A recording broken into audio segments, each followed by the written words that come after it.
A'udzubillahi minasyaitonirrajim. Aku berlindung kepada Allah dari godaan syaitan yang terkutuk. Bismillahirrahmanirrahim. Dengan nama Allah yang Maha Pengasih lagi Maha Penyayang. Tabbat yada abi lahabi wa tab. Tabbat telah binasa. Yada kedua tangan Abu Lahab, Abi Lahab. Wa tab dan sungguh dia telah binasa. Ma tidak agna bermanfaat berguna anhu bagi Abu Lahab maluhu hartanya wa makasab dan apa yang ia kerjakan, ia usahakan. Saya pasti nanti dia akan masuk naron ke dalam api neraka zatal lahab yang bergejolak, yang panas.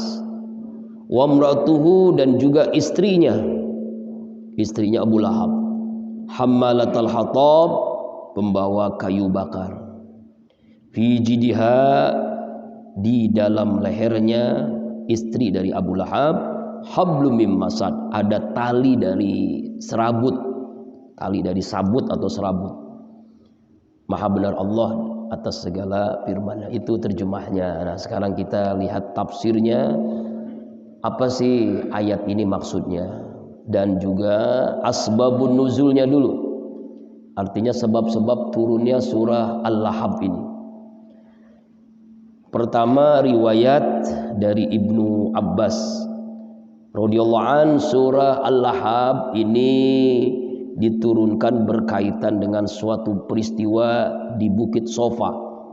Ketika Rasulullah SAW memulai dakwah secara terang-terangan kepada kaum Quraisy. Sebelumnya Rasulullah itu dakwah tersembunyi-sembunyi.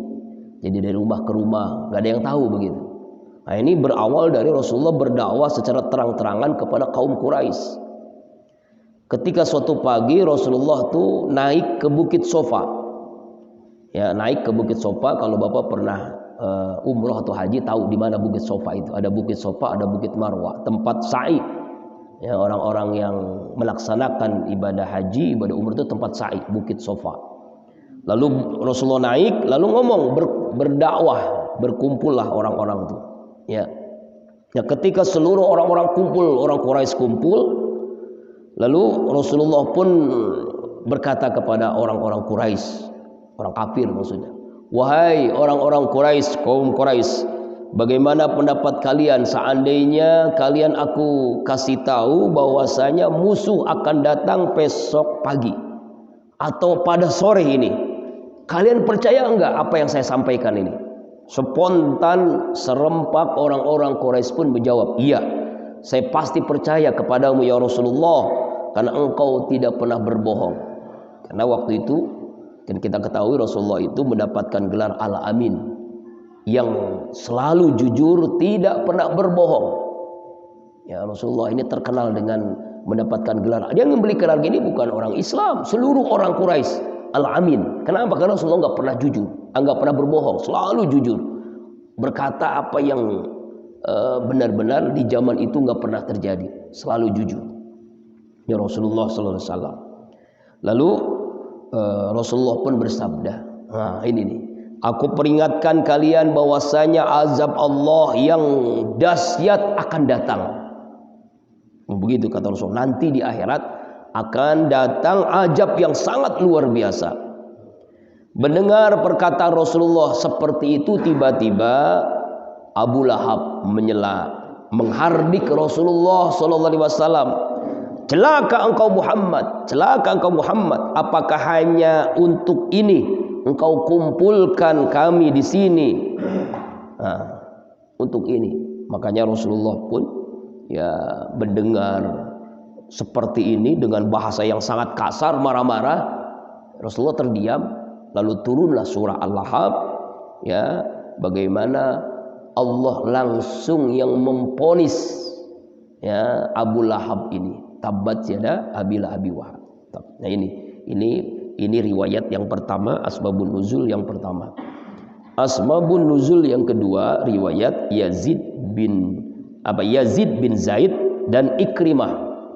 Ya, Jadi seorang sahabat Rasulullah, ya, sumber asbabun nuzulnya. Ini sumber yang kedua nih asbabun nuzulnya, yaitu berkaitan dengan istrinya Abu Lahab. Namanya adalah Ummu Jamil, ya, karena terkenal dengan kecantikannya. Jadi Pak, nih luar biasa, ternyata orang-orang yang menentang perjuangan dakwah ini terkenal tampannya, terkenal cantiknya. Abu Lahab, oh gantengnya luar, gagah ganteng, ya, ya. Ummu Jamil cantik luar biasa. Namanya Ummu Jamil. Jamil itu cantik, ya, Jamilah. Tapi Ummu itu ibunya, ibu yang paling cantik, terkenal cantiknya. Tapi keduanya diponis oleh Allah neraka. Tapi yang justru masuk surga siapa? Bilal bin Rabah, orang hitam, kulitnya hitam, ya wajahnya ya namanya hitam lah, hanya kelihatan giginya doang, ya. Hitam legam, tapi itu yang dijamin masuk surga. Jadi yang dilihat itu Pak bukan tampan. Innallaha la yanzuru ila suwarikum wala ila ajsamikum walakin yanzuru ila qulubikum wa amalikum. Sesungguhnya Allah tidak melihat wajahmu, ya, fisikmu yang ganteng, yang cantik. Yang Allah lihat adalah hatimu dan amalmu. Nah, Ummu Jamil ini istri Abu Lahab, sering melakukan tindakan luar biasa. Jahatnya kepada Rasulullah itu udah keterlaluan. Setiap hari dia itu, kalau sekarang mungkin paku lah, duri-duri di jalan yang dilalui oleh Rasulullah. Jadi dia udah mendikte nih, ya, punya mendikte. Ini kalau Rasulullah jalan sini, sebelum jalan melalui itu dia kasih duri. Kalau sekarang mungkin ranjau-ranjau, ya, semacam paku-paku lah, nah, gitulah ranjau. Jadi kalau Rasulullah lewat situ kakinya terluka, berdarah. Itu dilakukan Ummu Jamil. Nah, kemudian Ummu Jamil juga provokator kepada ibu-ibu, kaum ibu-ibu, karena dia cantik, punya harta, kaya, punya jabatan. Suaminya tuh Abu Lahab tuh terkenal, jabatannya luar biasa, ya, penguasa lah, suku Quraisy lah, hebat lah. Dia selalu memprovokasi tukang kompor itu tuh Muhammad tuh, wah, diceritakan kejelekannya. Padahal Rasulullah nggak pernah begitu, diumbar itu, ngomong kata nanti disiksa di neraka, pokoknya dengan kata-kata yang jelek itu Ummu Jamil. Nah, ini makanya keduanya ini diponis oleh Allah neraka. Wa mra'atuhu, istrinya. Jadi dua ini suami istri yang jahat kedua-duanya. Jadi ada suami istri yang ahlul jannah, ada suami ahlul jannah, istrinya ahlul nar, ada istrinya ahlul nar, suaminya ahlul jannah. Ada kebalikannya, istrinya ahlul jannah, suaminya ahlul nar. Ini dua-duanya ahlul nar, baik Abu Lahab ataupun istrinya. Kalau istrinya yang ahlul nar siapa Pak? Istrinya Nabi Lut. Kenapa? Karena dia menentang dakwahnya Nabi Lut, bahkan dia memberitahukan. Yang istrinya solehah ahlul jannah siapa? Istri Fir'aun. Fir'aun ngaku Tuhan, istrinya tidak pernah menyembah berhala, tidak pernah menyembah suaminya sendiri. Dia adalah ahlul jannah.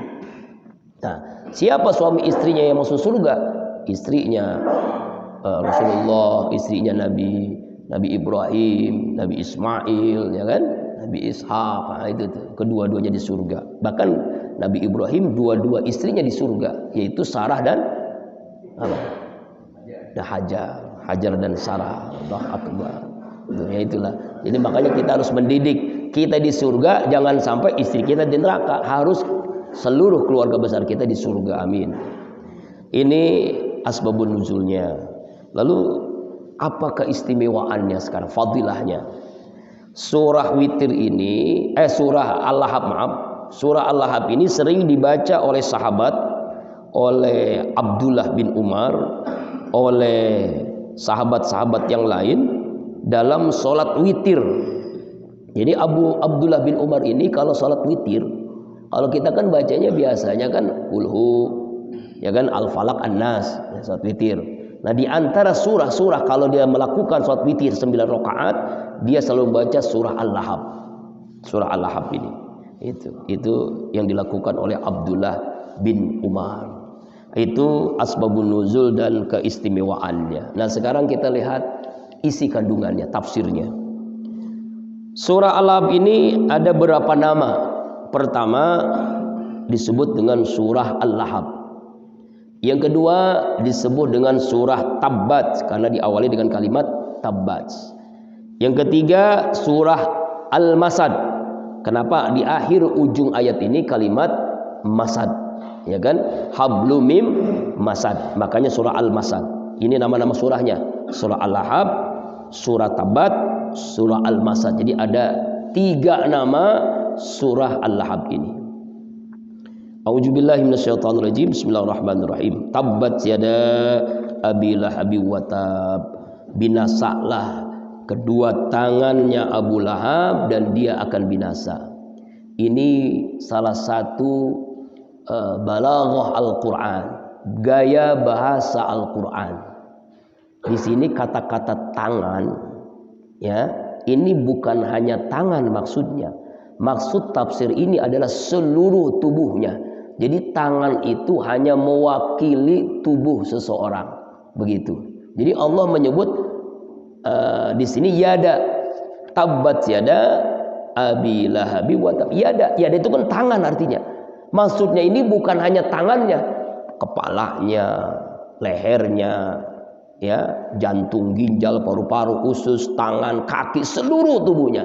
Jadi kata-kata bahasa Arab ini memang asal katanya hanya tangan, tapi maksudnya, tafsirnya, penjelasannya dalam bahasa Arab, dalam ilmu balaghah, seluruh tubuhnya. Abu Lahab itu dalam kebinasaan, dalam kerusakan, dalam kutukan Allah, dalam murkanya Allah Subhanahu wa ta'ala. Kepada siapa? Kepada Abu Lahab. Siapa ini Abu Lahab? Nama aslinya adalah Abdul Uzza bin Abdul Muthalib, berarti pamannya Rasulullah Sallallahu Alaihi Wasallam sendiri. Masya Allah, ya, ternyata yang menentang dakwahnya Nabi itu bukan orang lain, tapi mamang yang sendiri, ya, encangnya sendiri dengan encingnya sendiri. Ya, nama lengkapnya adalah Abdul Uzza bin Abdul Muthalib, gitu. Ya, Abdul Uzza bin Abdul Muthalib. Nah, nama Abu Lahab itu adalah nama yang Allah berikan sebagai bentuk kutukan kepada orang ini, karena sudah luar biasa jahatnya kepada Rasulullah. Di antara jahatnya yang tadi ini saya sampaikan dalam asbabun nuzulnya, ya, hanya karena ini kamu kumpulkan ya Muhammad, ya, di sini di Bukit Sofa, padahal kami sedang sibuk dengan bisnis, dengan sibuk dengan urusan-urusan keluarga, dengan sibuk, hanya gara-gara ini kamu kumpulkan. Ya, nah sekarang kan orang lebih takut corona daripada siksa neraka, ya Pak. Wah, gara-gara corona nih takut, panik, ketakutan luar biasa.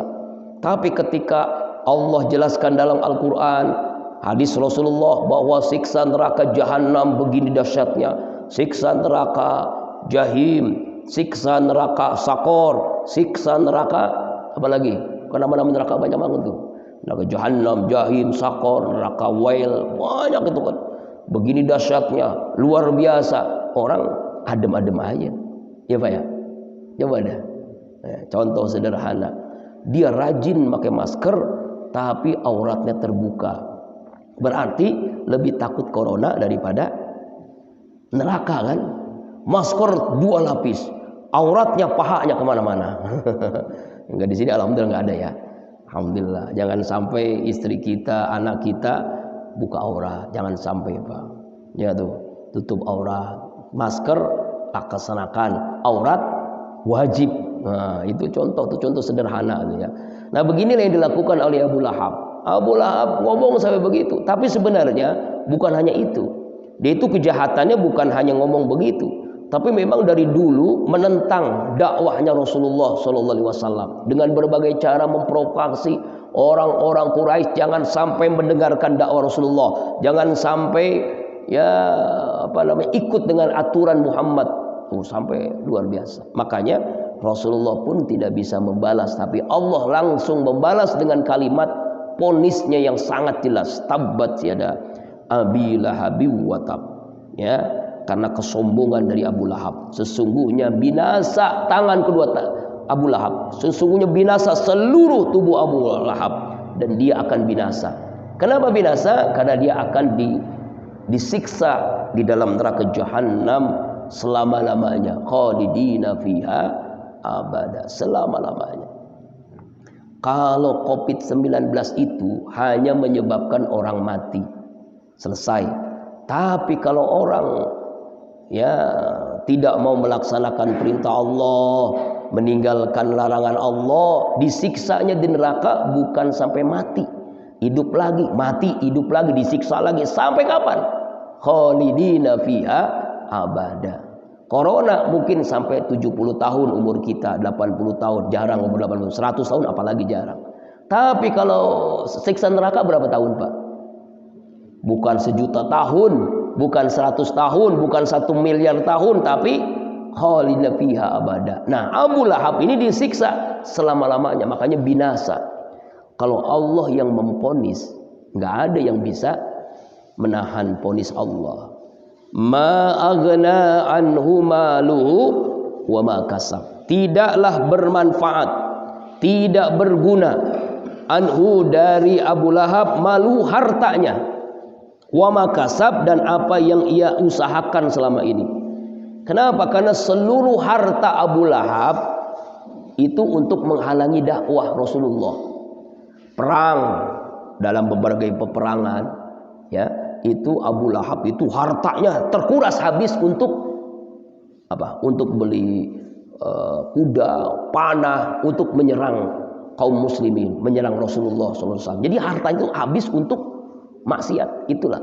Jadi harta orang kafir berbeda dengan harta orang beriman. Harta orang kafir tujuannya menghancurkan orang Islam. Inilah saatnya kita, Pak, ini contoh sederhana. Kita ini sering, sama termasuk saya juga, belanja ke minimarket, ke supermarket. Padahal itu buat siapa, Pak? Ayo, buat siapa? Buat orang kafir. Orang kafir tujuannya kalau punya harta untuk apa? Menghancurkan Islam. Kan seringkali kita nggak sadar kan? Ya itu. Makanya jangankan kita yang muslim, Pak. Ronaldo, kenal Ronaldo, Pak? Ini lagi Euro kan? Waktu dikasih promosi Coca-Cola, apa yang dilakukan, Pak? Disingkirkan Coca-Colanya. Hebat. Itu Ronaldo. Kenapa? Coca-Cola itu adalah Israel yang buat. Kalau dia promosiin Coca-Cola, berarti sama aja promosiin membunuh orang-orang Islam di Palestina. Kita lagi hajatan, minumannya apa? Ayo. Coca-Cola, Fanta. Berarti hebatan Ronaldo yang agamanya bukan muslim dibandingkan kita yang Islam. Ini contoh sederhana aja, contoh sederhana. Ya coba kan, benar kan? Iya, Masya Allah. Alhamdulillah dulu saya hajatan nggak ada air teh, air mineral gitu ya. Itu Ronaldo yang bukan muslim, karena dia tahu ini produk Israel, ini untuk membunuh umat Islam di Palestina. Dia nggak mau promosiin, dan itu ternyata apa, Pak? Saham Coca-Cola anjlok berapa triliun tuh gara-gara tidak mau dipromosiin sama Ronaldo. Itu kan waktu jumpa pers, ya kan? Ini orang-orang yang suka media sosial pasti tahu kan di YouTube itu. Ya, sama juga dengan yang pemain bola itu apa tuh yang hitam itu tuh, Drogba apa siapa tuh ya? Itu ada minuman keras, nggak mau tuh dipromosiin. Ya orang-orang Islam itu kadang-kadang gitu ya. Kenapa gitu ya? Kita belilah ke warung-warung tetangga. Kalau ke warung tetangga hutang, kalau ke minimarket kita nggak pernah hutang. Pernah nggak hutang ke minimarket? Nggak pernah. Tapi kalau warung tetangga hutang sampai ratusan ribu. Ya Allah, jadi kita belanja itu untuk hutang. Tapi kalau sono mah tuh, wah ada diskon nih. Ya Allah. Tapi saya juga bisa begitu juga, Pak. Cuma kenapa? Karena memang sangat ironi, karena memang belum punya minimarket yang muslim di sini. Ya kalau di tempat lain ada minimarket 212 itu kan. Nanti insya Allah mudah-mudahan mohon doanya di lantai dasar itu ada minimarket Kolbun Salim. Amin. Ya insya Allah. Itu kan cita-cita. Walaupun kapan terlaksananya wallahualam. Supaya apa? Supaya umat Islam itu belanja kepada orang Islam. Kalau belanja ke orang Islam itu akan apa? Uangnya untuk apa yuk? untuk makan, untuk ibadah, untuk anak sekolah. Nah, ini contoh sederhana. Orang-orang kafir itu hartanya adalah untuk menghancurkan umat Islam. Nah, ini yang dilakukan oleh Abu Lahab. Abu Lahab itu hartanya tidak akan berguna. Wa ma kasab, dan apa-apa yang diusahakan selama dia. Kenapa? Karena dia itu memang hartanya ini adalah untuk menghancurkan Rasulullah, dakwanya Rasulullah, para sahabat.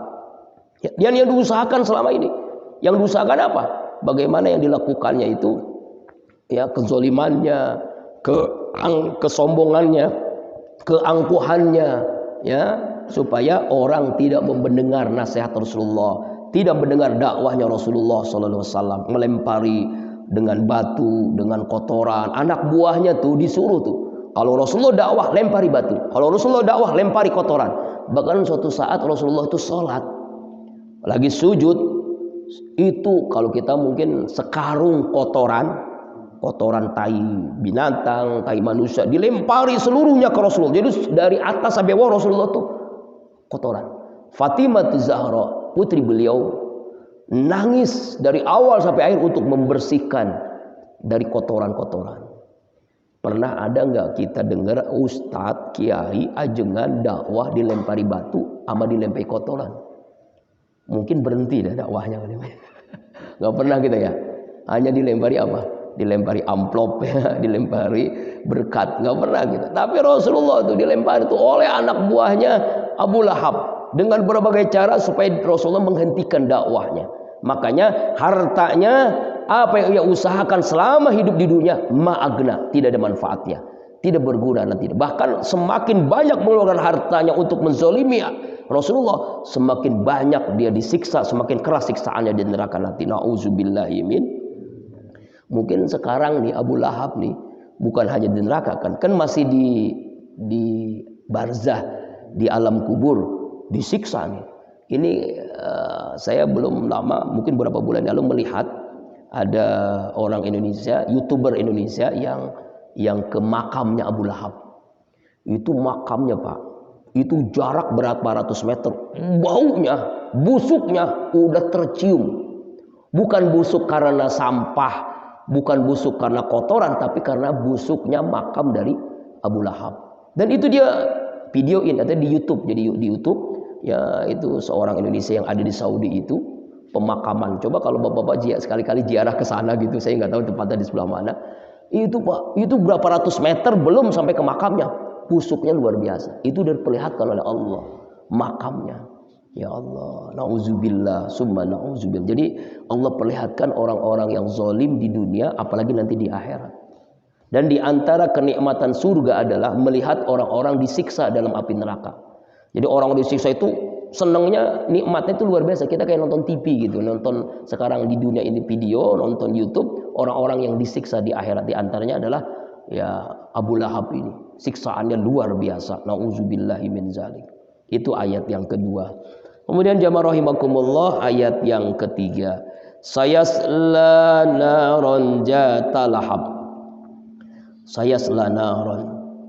Ya, nanti kelak di akhirat, ya, naron, ya, dia si Abu Lahab ini akan dimasukkan ke dalam naron, api.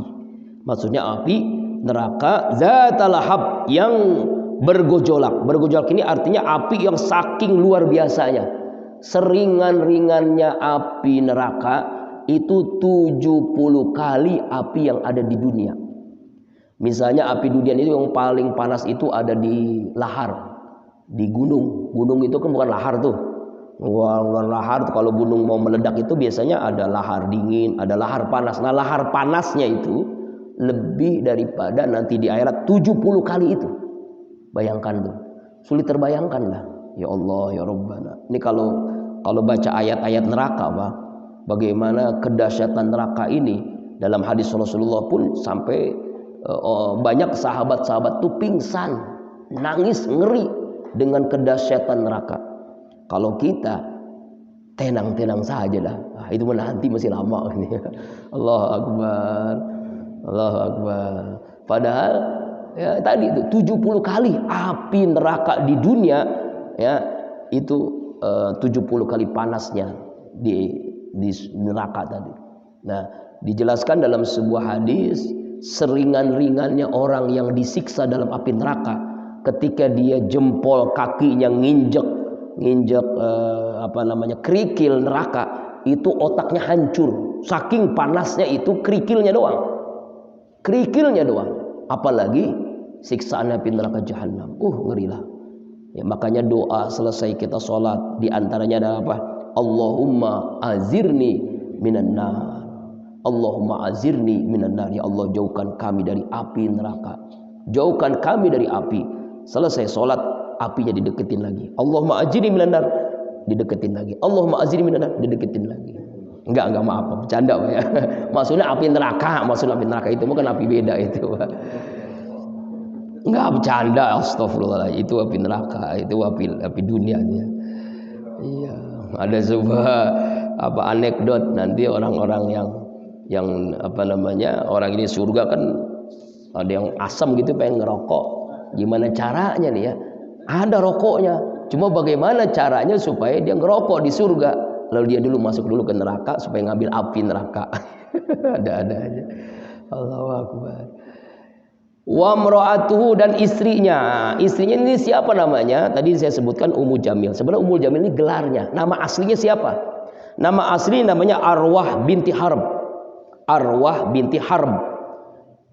Kenapa didapat gelar Ummu Jamil? Karena dia adalah orang yang paling cantik. Jadi mungkin kalau di Indonesia ini selebritis lah yang paling cantik siapa Pak? Mungkin ada ajang-ajang yang orang-orang yang cantik, wanita paling cantik tuh ada ajang yang kalau nanti ke Miss World ya. Nah, itu paling cantik lah. Nah, si istrinya Abu Lahab ini Ummu Jamil. Ummu Jamil itu gelarnya. Nama aslinya adalah Arwah binti Harb. Dia cantiknya luar biasa. Parasnya cantik, hidungnya namanya orang Arab, Pak. Pada waktu saya umroh, Pak, jalan ke Madinah, masih di Madinah waktu itu, waduh lapar nih, nyari makanan kayak semacam KFC lah. Wah, ternyata ngeliat wanita-wanita Madinah, kan ada yang nggak pakai cadar, ada yang cantiknya. Saya bayangkan bagaimana dengan Ummu Jamil. Ini wanita Madinah di dunia yang sekarang aja cantik banget, apalagi Ummu Jamil, berarti cantiknya luar biasa. Parasnya, bodinya dan sebagainya. Ya Allah ya Rabbana. Siapa dia Ummu Jamil ini? Ummu Jamil ini adalah adik kandungnya Abu Sufyan, seorang tokoh masyarakat ya di Mekah waktu itu, ya. Nah, ini Ummu Jamil ini diponis Allah juga. Ponisnya apa? Hammalatal hatab, pembawa kayu bakar. Apa maksud pembawa kayu bakar? Inilah istilah Al-Qur'an, ini luar biasa nih. Jadi kalau Bapak belajar ada namanya ilmu ulumul Quran. Wah, pesantren ulumul Quran itu ilmu Al-Quran. Di antara ilmu Al-Quran itu ada ilmu asbabun nuzul, ada ilmu nahu, ilmu sorob, ada ilmu balaghah, ada ilmu mantik dan sebagainya. Nah, hammalatul hatab ini adalah amsal. Jadi permisalan sebenarnya. Pembawa kayu bakar ini kalau kita ini istilahnya tukang kompor. Tahu tukang kompor, Pak? Provokator. Nah, provokator dia. Kalau dia kemanapun provokator. Padahal dia cantik banget. Orang pasti dengerin karena cantik, karena kaya. Kemudian dia ada istri seorang pembesar dan dia orang tuanya pun orang hebat. Makanya orang dengerin. Ibu-ibu kalau dia ngomong dengerin semuanya. Karena luar biasa ngomongnya. Tapi ngomongnya nggak ada bagus. Ngomongnya jelek semua. Makanya disebut pembawa kayu bakar. Kenapa disebut pembawa kayu bakar? Karena dia sering mengungkapkan bahasa-bahasa provokatif, menyebarkan kabar-kabar hoak. Nah, sekarang lagi hoak, kabar-kabar hoak, fitnah kepada Rasulullah begini, suka kawin, Rasulullah Nabi Muhammad ini dakwah begini. Wah, pokoknya menyampaikan yang jelek-jelekin, terus nggak ada yang bagus. Ya, itu anak kemarin seorang itu Muhammad itu anak yatim, orang budak dan pokoknya menjelekan-jelekan terus. Itulah Ummu Jamil wa mra'atuhu hammalatal hatab, pemecah belah. Kalau bahasa Bang Haji Roma, adu domba, suka mengadu domba. Bukan dombanya diadu, tapi ya adu domba lah ya. Itu istilah juga kan? Istilah juga tuh, bukan ngadu domba, orang domba kambing berantem, bukan. Tapi suka memprovokasi orang supaya orang itu terbangun semangat untuk zolim kepada seseorang yang diceritakan. Nah, kalau istilah ibu-ibu tanya bigos, tahu bigos? Biang gosip. Wah, dialah yang pertama kali yang paling gede dosanya. Jadi gosip, Pak, itu ghibah, itu dalam ayat tentang ghibah ini. Ini dosanya ada 4. Nah, ini saya ceritain ke pengajian ibu-ibu. Semuanya tetap dosa, tapi yang paling besar pertama, bigos. Dia yang memulai mengungkapkan kejelekan orang lain. Yang kedua, yang nimpalin. Dia nggak ngomong, tapi dia nimpalin.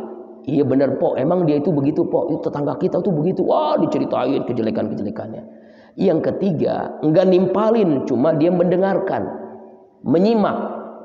Nah, inilah yang suka acara-acara gosip tuh kan. Acara-acara gosip tuh kan.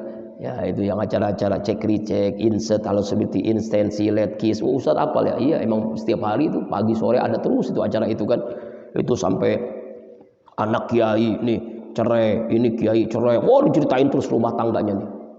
Kiai ini cerai berkali-kali, nikah lagi, cerai lagi. Diceritain terus. Itu gosip tuh. Itu yang ketiga, itu yang menikmati acara gosip itu termasuk dosa juga. Itu namanya ghibah. Yang keempat ini tetap dosa juga. Tapi memang lebih kecil dosanya. Siapa dia? Dia tidak mulai gosip, tidak nimpalin, tidak melihat acara gosip, cuma dalam hatinya terbesit hatinya terbesit. Misalnya nih, dia lagi jalan, dia ngelihat orang, misalnya itu orang pakaiannya nggak pantas itu ya. Ini orang jelek banget. Oh, ini orang jelek banget ya. Wah, langsung tuh. Itu juga termasuk ghibah, tapi ghibahnya memang lebih kecil dosanya. Tapi jadi dosa ghibah itu begitu, Pak. Makanya ghibah ini sampai Allah katakan itu semacam memakan bangkai saudaranya tanpa bangkai gimana sih? Orang kan jijik pokoknya. Jangankan makan bangkai manusia, makan bangkai ikan aja nggak mau. Ini manusia jadi bangkai dimakan oleh dia. Itu ghibah tuh. Nah, si Ummu Jamil ini, ya Allah, udah provokator, tukang fitnah, tukang ghibah, bigos, biang gosip. Ini Ummu Jamil, istri daripada Abu Lahab. Jadi zolimnya tuh udah keterlaluan. Lalu seperti apa nanti gambaran dan Allah ponis di neraka? Di nerakanya, fi jidiha hablum mim masad. Di leher Ummu Jamil itu ada tali dari serabut, serat-serat injuk yang untuk keset, untuk sapu. Kan ada tuh sapu-sapu keset tuh. Ya kalau kita mau mungkin semacam orang gila gitu. Orang gila itu kan kalau pakai perhiasan asal-asalan kan, namanya orang gila. Dan kita nggak pernah orang gila yang kena corona. Ada nggak orang gila kena corona? Nggak ada. Sama orang yang tukang sampah. Pernah nggak dengar tukang sampah kena COVID? Nggak ada. Kenapa? Padahal mainnya sampah mulu. Orang corona pun nggak pernah, orang gila pun nggak pernah kena COVID. Iya. Ya karena memang dia pikirannya memang nggak pernah mikirin itu. Jadi nggak kepikiran gitu, makanya nggak kena.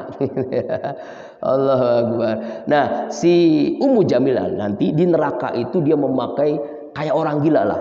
Tali dari serabut, dari tali kresek, pokoknya gitulah kira-kira. Oh ya kayak orang gila tuh. Nah nanti di akhirat diperlihatkan tuh Ummu Jamil itu. Di dunia dia pakai perhiasan emas, berlian, apalagi kalau perempuan-perempuan yang kaya tuh dari kalungnya, dari cincinnya, dari gelangnya, seluruhnya tuh emas, berlian. Wah, harganya pun bukan hanya jutaan, miliaran. Dan itu dipakai oleh Ummu Jamil. Jadi kemana-mana Ummu Jamil itu memamerkan kekayaannya. Karena punya suaminya kaya, orang tuanya kaya, cantik, lalu semua perhiasan pun dipakai. Nah itu waktu di dunia. Tapi di akhirat dia memakai serabut kayu ijuk di lehernya. Fi jidiha hablum mim masad. Dari tali serabut. Jadi kayak orang gila lah, benar-benar orang gila gitu. Ini cerminan apa nih? Cerminan balasan orang-orang yang suka ghibah, suka fitnah, suka jahat kepada orang-orang, apalagi kepada Rasulullah sallallahu alaihi wasallam. Nauzubillahi min dzalik. Ya, ini tentang si istri daripada Abu Lahab. Jamaah rahimakumullah. Nah, ini ayat ini pendek, hanya 5 ayat. Cuma apa yang kita ambil intisarinya, hikmahnya dari surah Al-Lahab ini? Ya, pelajaran apa yang kita ambil dari surah Al-Lahab ini? Pertama, pelajaran yang pertama, kita harus menyadarkan kepada kita yang sudah terjun ke dakwah, ke jihad, ke mengajak orang untuk melaksanakan ibadah, harus siap berhadapan dengan orang yang punya tipe, punya ciri seperti Abu Lahab, punya ciri seperti istrinya Abu Lahab. Jadi kalau kita berhadapan dengan orang-orang yang kita ke masjid yuk, ngaji yuk, itu biasa, dia mau biasa. Tapi ada orang yang menentang keras dakwah. Nah, contohlah misalnya imam besar kita kan. Oh, ini kan dia kan dakwahnya bukan amar ma'ruf nahi munkar. Pasti banyak seperti tipe Abu Lahab itu. Seperti tipenya Ummu Jamil itu ada semua. Di negeri kita ini mungkin ya kalau istilah sekarang buzzer yang dapat dapat uang, dapat jabatan, dapat penghargaan dari pemerintah karena dia sudah bagaimana ngorek-ngorek terus kesalahan-kesalahan imam besar kita HRS ini kan, dicari terus kesalahannya. Ya, hukum sampai 4 tahun penjara lah. Tapi kesalahannya apa kesalahannya? Enggak ada. Begitu terus. Nah, itu dia. Ummu Jamil, Abu Lahab ini sampai akhir kiamat ada. Cuma namanya bukan Abu Lahab. Namanya mungkin si Fulan. Ummu Jamil namanya bukan Ummu Jamil, mungkin namanya si Fulanah. Di Indonesia ada, di Saudi ada, di seluruh dunia ada. Orang-orang yang menentang dakwah, orang-orang yang ada disebut dengan munafikun, kafirun, zalimun, hasidun, hasid, tukang hasud, tukang gibah, tukang fitnah ada. Jadi makanya orang yang sudah diterjun dalam dakwah, terjun dalam medan perjuangan ini harus siap menghadapi orang-orang yang seperti ini. Pasti akan dialami. Ya, jangankan seperti kelasnya HRS imam besar, kelasnya yang ustadz-ustadz yang kecil-kecilan di kampung pun pasti menghadapi orang-orang yang tipe seperti ini. Saya juga pernah mengalami begini, Pak. Mengalami, ya ada aja lah. Dan tapi itu adalah bagian dari perjuangan. Kenapa? Jangankan kita yang orang imannya kecil begini, Nabi saja iman yang kuat mengalami begitu besarnya jahatnya Abu Lahab dan Ummu Jamil ini. Ya, tipe ini harus. Nah, bagaimana cara mengatasinya? Ya sabar dan hanya pertolongan Allah. Makanya ada kalimat hasbunallah wa ni'mal wakil, ni'mal maula wa ni'man nasir, la haula wala quwata illa billahil azim. Tapi biasanya kalau dakwah amar ma'ruf itu relatif kecil orang untuk menentang. Tapi kalau dakwah nahi munkar itu Masya Allah lebih berat. Kalau ngajak sholat, zikir, baca Al-Quran, sedekah, orang pasti pada mau. Tapi kalau orang tinggalkan judi, tinggalkan riba, tinggalkan zina, nah ini banyak yang menentang. Jangan belanja di ini, ya belanjalah ke warung tetangga. Wah, banyak menentang tuh. Bisa-bisa saya nggak boleh belanja di Solo lagi nanti. Nah, itu diantaranya. Memang tipe ini pasti ada sampai akhir zaman. Yang kedua, pelajaran yang kita ambil dari surah Al-Lahab adalah jangan sampai kita memiliki sifat seperti Abu Lahab atau memiliki sifat bagi ibu-ibu, kaum ibu-ibu tipe seperti Ummu Jamil. Siapa itu Abu Lahab? Menentang dakwah, zalim kepada Rasulullah, zalim kepada dakwah, kepada perjuangan orang yang memperjuangkan Islam, yang melakukan amar ma'ruf nahi munkar. Ya, siapa itu Muzamil? Yang suka gibah, biang gosip, suka provokator, ya suuzon sama orang, ya. Pokoknya kumpulan dari akhlakul mazmumah, kumpulan dari akhlak-akhlak yang jelek. Jadi akhlak itu ada dua, Pak. Ada akhlak mahmudah yang terpuji, yang baik. Ada akhlak mazmumah yang jelek, yang tercela, yang orang akan dimasukkan ke dalam neraka jahanam. Jangan sampai akhlak ini ada pada diri kita, istri kita, keluarga kita, atau lingkungan kita. Jangan sampai akhlaknya Abu Lahab, akhlaknya Ummu Jamil ada pada diri kita, keluarga kita, dan tetangga-tetangga kita. Jangan sampai. Makanya kita diingatkan dengan surah Al-Lahab ini. Biasanya surah ini yang paling kita idam-idamkan ketika sholat tarawih. Kalau imam sudah baca Al-Lahab, wah udah mau selesai nih, ya Pak ya. Kan lu kan baca sholat tarawih kan 20 rakaat, kan lama banget tuh ya. Ini kapan al-lahabnya? Udah al-lahab, alhamdulillah udah dekat lagi selesai. Ya kan begitu kan ya. Surah al-lahab itu udah selesai, sebentar lagi witir. Nah itu. Kemudian pelajaran yang ketiga, harta, jabatan, ketampanan, kecantikan itu bukan tanda kemuliaan. Jadi Allah bukan memuliakan seorang itu dengan harta. Allah bukan memuliakan orang itu dengan tampan, dengan cantik. Allah memuliakan seorang itu bukan dengan jabatan. Mulianya orang yang Allah muliakan bukan karena harta, bukan karena ganteng, bukan karena cantik, bukan karena jabatan, bukan karena hebat, populer. Tapi karena apa? Karena hati, karena amal. Innallaha la yanzuru ila suwarikum wala ila ajsamikum wala ila amwalikum walakin yanzuru ila qulubikum wa a'malikum. Sungguhnya Allah tidak melihat wajahmu, Allah tidak melihat tampanmu, cantikmu, Allah tidak melihat fisikmu, Allah tidak melihat hartamu, kaya atau miskin, Allah tidak melihat jabatanmu tinggi atau rendah. Yang Allah lihat hati dan amalmu, hati dan amalmu yang Allah lihat. Inna akrabakum indallahi asqakum. Sesungguhnya yang paling mulia di sisi Allah adalah orang yang paling bertakwa. Ya, bisa jadi di antara kita ini yang paling bertakwa itu yang paling mulia. Kalau ustadz hanya ngomong doang, yang paling bertakwa itu yang paling mulia. Ya, Allah akbar, walillahil hamd. Tuh, kita harus tahu nah. Sebab orang-orang kafir melihat orang mulia itu kalau dia kaya. Orang kafir melihat orang mulia itu kalau dia punya jabatan. Orang kafir kalau mulia itu orang yang ganteng, orang yang cantik, orang yang fisiknya kuat, bukan. Karena orang kafir itu kemuliaannya dilihat dari situ. Nah, kita harus tahu bahwasanya kemuliaan di hadapan Allah adalah paling bertakwa hatinya dan amalnya sehari-harinya, ya. Ini pelajaran yang keberapa tuh? Pelajaran yang berikutnya, ya, setiap perbuatan itu ada akibatnya. Perbuatan baik surga ridho Allah, perbuatan buruk neraka murka Allah, dan itu harus kita yakini seyakin-yakinnya. Kalau kita melakukan kebaikan, balasannya Allah ridho, balasannya surga.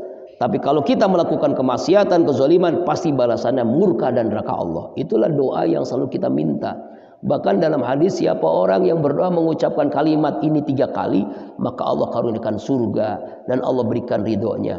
Allahumma inna nas'aluka ridhoka wal jannah wa na'udzubika min sakhatika wan nar. 3 kali kita baca, dijamin oleh Rasulullah masuk surga dan ridho Allah. Makanya doa ini selalu kita baca. Biasanya kapan? Pas Ramadan doang. Kita baca terus Pak ya. Doa ini bukan hanya Ramadan, terus kita baca. Ya. Dan akibat perbuatannya adalah neraka. Kalau Allah sudah memvonis, tidak ada yang bisa melindungi lagi. Kalau Allah sudah memvonis Abu Lahab neraka, dia tidak akan masuk surga. Allah sudah memvonis Ummu Jamil istrinya neraka, tidak ada yang bisa memasukkan dia ke dalam surga sampai kiamat, gak ada. Kenapa? Karena sudah vonis Allah dalam surah Al-Lahab ini sangat jelas. Semoga jadi pelajaran bagi kita, jangan sampai kita seperti Abu Lahab dan jangan sampai istri kita seperti Ummu Jamil. Ya, nauzubillahi min zalik. Wallahu a'lam bishawab. Sebelum kita akhiri dengan doa, saya selalu berpromosi untuk kebaikan. Sedang membutuhkan keramik ya untuk musolah dan majlis zikir Qalbun Salim di